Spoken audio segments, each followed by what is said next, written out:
Alright, so just as I was previously recording, today we have 2 count bench, just a pause for 2 counts at the bottom when it hits your chest, just to kind of help with bracing, help build up strength on the bench press in general. We were doing tempo bench ever since I started getting coached by Chris.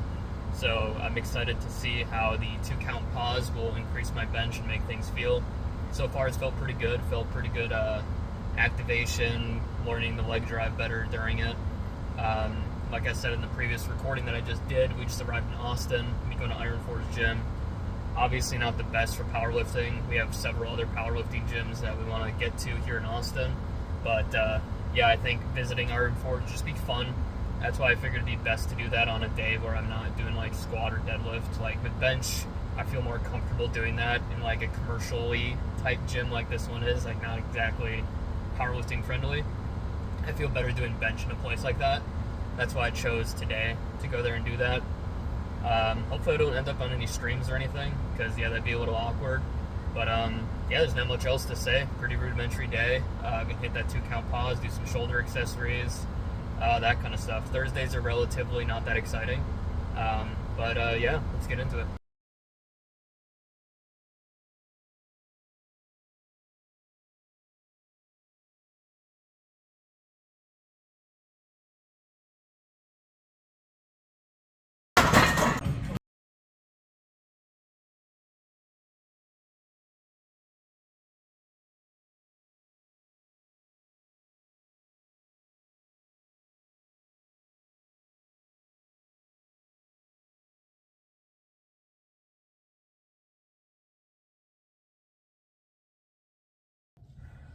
Alright, this is the next day after we went to Ironforge gym. Honestly, it was not that great of a gym. I mean, maybe I'm spoiled. Maybe I've been to so many good gyms, and as a power lifter, you know, I kind of want the combo rack and cowbird plates, but don't get me wrong, before we go in there, I knew that's not what they had. Like, I've seen stuff, I've seen videos, I've seen the streams, like, I knew that wasn't the kind of gym that was.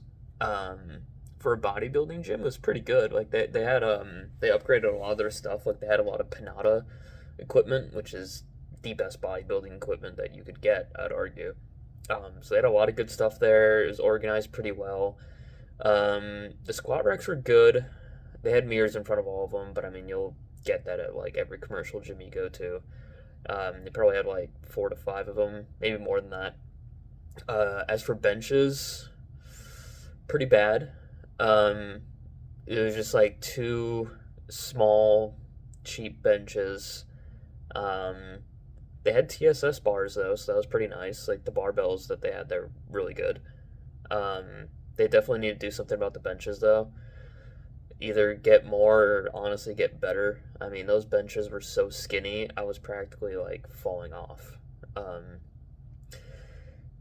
Also, that whole room just did not have enough plates. Just like gym plates, just didn't have enough. The cardio section needs a lot of work. There are a lot of machines that are broken.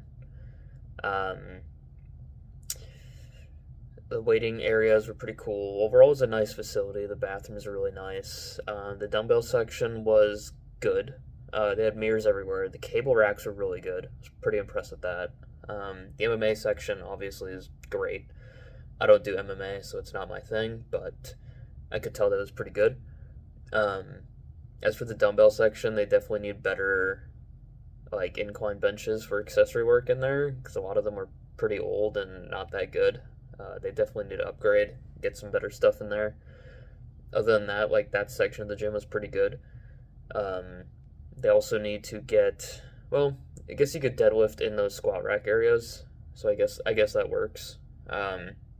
Overall, they're not doing too bad though. I think it's a good start. I think a great place to start would just be fixing up the bench press section. Definitely needs a really strong upgrade there. Everything else was pretty good, and the day pass was only $10. Like that's amazing. That's like that is the cheapest day pass I've gotten. I mean, you could get all the work you need in there. So if you're traveling and you need a day pass, $10 is a great deal. So overall, you know, I didn't think it was a bad gym for what it offered. Probably have to give it like a 6 out of 10 though.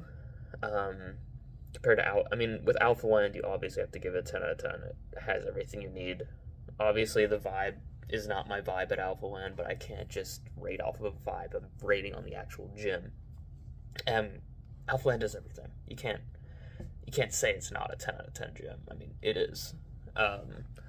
As for H&S training facility, yeah, I'd give that one like an 8 out of 10, as I had said before. But yeah, today be checking out Lift ATX. I've only heard great things.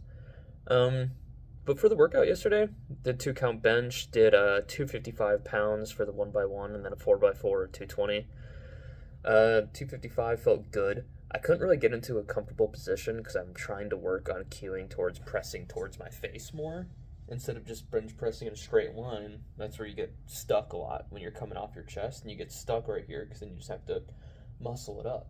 But if you fix up your bar path to move more to your chest, like move more close to your face when you're coming off your chest, it can help get past that sticking point there. So that's what I was trying to work on, but I was having a lot of trouble getting comfortable on the bench because, like I said, I was like falling off and like I couldn't comfortably unrack it. It just felt really weird compared to the power racks that I'm used to, but I'm not like most power lifters. I'm not going to complain. I'm just going to make do with what I have, and I did.